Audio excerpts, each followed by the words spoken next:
রাজনীতির সচেতনতা কিংবা বিমুখতা সবই নির্ভর করে কর্মসংস্থান, স্বাধীনতা আর নিরাপত্তা বোধের উপর। এগুলোর অভাব গণ অভ্যুত্থানের সরকার পতনের কারণ ছিল। তাই বিশ্লেষকরা মনে করেন সামনের দিনে তাদের আস্থা পেতে সরকারকে নিতে হবে নতুন নীতি ও কৌশল। নির্বাচনী মাঠে সবচেয়ে বড় ধাঁধা তরুণ ভোটাররা। একসময় যাদের রাজনীতির প্রতি ছিল কৌতূহল আর আগ্রহ, সময়ের বিপরীতে আজ সেখানে জায়গা নিয়েছে সন্দেহ, অবিশ্বাস আর অনীহা। রাজনৈতিক সংঘাত, সুযোগের ঘাটতি আর হতাশার দীর্ঘচক্র তরুণ সমাজকে দূরে ঠেলে দিয়েছে দলীয় রাজনীতি থেকে।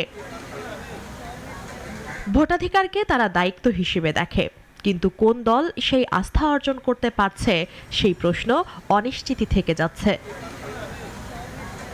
শিক্ষা থেকে চাকরি, কোনো জায়গাতেই যখন নিশ্চয়তা নেই, মত প্রকাশের স্বাধীনতা সীমিত আর রাজনৈতিক উত্তেজনা বারংবার দৈনন্দিন জীবনকে প্রভাবিত করে, তখন ভবিষ্যৎ নিয়ে শঙ্কাই তরুণদের প্রধান প্রতিক্রিয়া হয়ে দাঁড়ালো। তরুণদের বেকারত্বের সমস্যা এটা সমাধান করা এবং এটা সমাধান করার জন্য যে রাজনৈতিক দলগুলো কে কিভাবে চিন্তা করছে। জুলাইয়ের পর থেকেই কাউন্ট করব মেইনলি। আমি চাই যে সকল শ্রেণীর মানুষের মতামতের প্রাধান্য থাকে। বিশেষজ্ঞরা বলছেন তরুণদের আস্থা ফেরাতে রাজনৈতিক দলগুলোকে বদলাতে হবে নীতি আর কৌশল। টেকসই কর্মসংস্থান, স্বাধীন মত প্রকাশের নিশ্চয়তা এবং নিরাপদ রাজনৈতিক পরিবেশ পারে তাদের রাজনৈতিক অঙ্গনে আবারও সক্রিয় করতে। আমার মনে হয় যে তরুণদের সবচেয়ে বড় চাওয়ার জায়গা যেটা আমার মনে হয় তারা বৈষম্যহীন সমাজ চায়।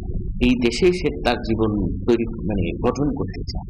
সে চায় যে তার একটা চাকরির নিরাপত্তা যখন দেখবে যে এই দেশ আমাকে দিচ্ছে, তখন না সে দেশের প্রতি ভালোবাসা জন্য। এ নিয়ে আরেক বিশেষজ্ঞ বলেন, শুধু প্রতিশ্রুতি নয়, বাস্তব নীতি, সামাজিক সুরক্ষা নিশ্চিত করতে হবে।